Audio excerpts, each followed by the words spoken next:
Bonjour Louise, Bonjour Vincent, comment ça va? ça va bien toi? Ça va très très bien. Écoute, Louise, merci énormément pour me donner de ton temps. Je sais que tu es très occupée, fait que j'apprécie énormément un peu de ton temps pour parler de la pandémie puis comment toi et CCM avez géré ça. Ça fait plaisir. Écoute, je vais commencer par t'introduire un peu, puis après ça, on va passer directement à notre conversation. Donc, Louise, toi, tu es la chef senior ressources humaines chez CCM. Et puis, tu vois un peu tout, là, tout ce qui est bureau, entrepôt, usine. Ça fait Exactement. 21 ans que tu es chez CCM. Donc, tu as commencé chez CCM quand tu avais 12 ans. On peut rien te cacher. Euh, et puis, tu travailles encore une fois avec toute l'équipe RH là, pour tout ce qui était de confiné. Puis là, tu travailles sur le déconfinement. Puis c'est de ça qu'on va parler un peu aujourd'hui. C'est comment vous organisez le déconfinement à la fois dans les bureaux, dans l'entrepôt et dans l'usine. Euh, c'est quoi pour toi, on va commencer avec ça, là, c'est quoi pour toi les enjeux majeurs quand on parle de déconfinement? Mais en fait, c'est de respecter tout ce qui est la distanciation sociale. Là, c'est sûr qu'on a mis beaucoup l'emphase sur tout ce qui est opérationnel. Oui. Donc, poste de travail, regarder les équipements de protection et de mettre des procédures en place pour que les employés se sentent en sécurité de venir travailler. C'est ça le plus gros des enjeux qu'on a présentement. Oui. OK. Mais je pense que depuis le début de la pandémie, vous avez eu une philosophie, je ne dirais pas particulière, mais il y a eu une philosophie en place chez CCA. Oui, tout à fait. En fait, avant même que le confinement arrive, les semaines qui ont précédé, on surveillait la situation de près de ce qui se passait au niveau de la pandémie. Et il y avait déjà un comité qui avait été mis sur pied et la philosophie de CCM était de prioriser la santé de ses employés. Donc, avant même le déconfinement, il y a un vendredi qu'il avait été décrété que tout le monde travaillait de la maison pour justement faire comme une pratique, si on veut, et voir que ce qui va pas. Finalement, la semaine suivante, ben là, le décret a été émis et tout le monde est resté à la maison. Mais la sécurité des employés a toujours été l'objectif numéro un dès le début de la pandémie chez nous. Ah oui, puis vous avez eu même l'opportunité de tester, si on peut dire, comment ça va fonctionner quand les gens sont au travail à la maison. Exactement, oui, parce qu'on voulait savoir est-ce que nos infrastructures informatiques étaient suffisantes, est-ce qu'il y avait des changements à faire. Fait, afin de s'assurer on demeurait opérationnel, on a fait une journée de test la semaine avant le confinement. OK. Donc, en déconfinement, dis-moi un peu, est-ce qu'il y a une grosse différence entre les choses que tu fais pour l'usine, pour l'entrepôt et pour le bureau?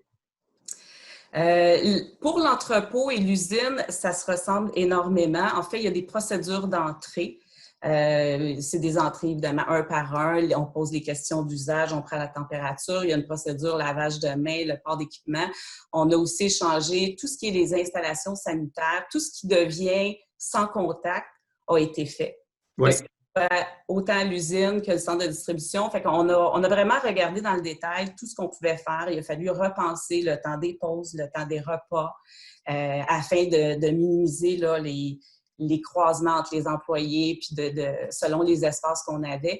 Fait que ça a tout changé, la façon de travailler pour nos employés aussi, parce qu'ils étaient habitués. À Saint-Jean, c'est des employés qui, c'est en moyenne 30 ans, 25 ans, 30 ans qui travaillent chez nous, fait qu'ils ont leur routine. Fait que là, Ah on a oui.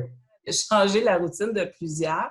Sauf que ça se passe vraiment bien. Les gens, ils apprécient ce qu'on fait, ils le voient. Puis ce qui est super, c'est qu'ils contribuent aussi parce qu'ils nous amènent des idées. Il y a beaucoup de collaboration, ce qui fait que la situation, on l'adapte aux besoins. On regarde si c'est conforme à ce qu'il faut pour protéger nos employés. Puis c'est comme ça qu'on a débuté à Saint-Jean. Et là, on répète la meilleure expérience pour le centre de distribution. Oui. Le défi est plus grand parce qu'il y a plus d'employés au centre de distribution. Donc, on a fait une entrée progressive. On est à notre troisième semaine. Donc, à chaque semaine, il y a des nouveaux employés qui s'ajoutent. Et il y a une complexité, pas par rapport à la distanciation sociale dans le cadre du travail, mais c'est plus dans les circulations, les corridors, les Ah entrées. oui. Il est là l'enjeu. Fait qu'on a fait des sens uniques, on a fait une procédure d'entrée afin que les gens ne se croisent pas ni à l'entrée ni à la sortie. Fait que c'est de revoir nos processus et de regarder, bon, on sait que ça prend du temps, ça prend plus de temps que d'habitude, mais le résultat est là. À date, ça va bien, puis les gens apprécient. J'imagine que les quarts de travail ont changé aussi. Est-ce que vous avez des quarts de travail et les gens maintiennent les mêmes quarts pour toujours avoir le même groupe de personnes ensemble? Non, en fait, là, on débute un nouveau quart de travail pour le centre de distribution qui va être de nuit, ce qui est nouveau. Ça permet de répartir les groupes d'employés.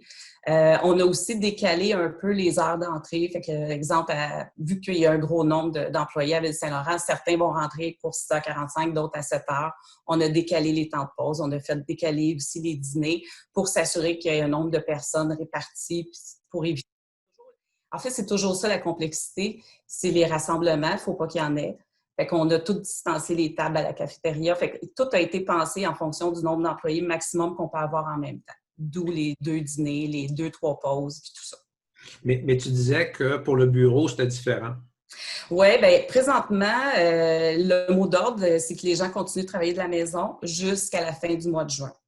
Évidemment, on est en mode de se préparer pour le retour. Là, il va rester à définir qui sont les départements, les services essentiels qui devraient revenir physiquement au bureau.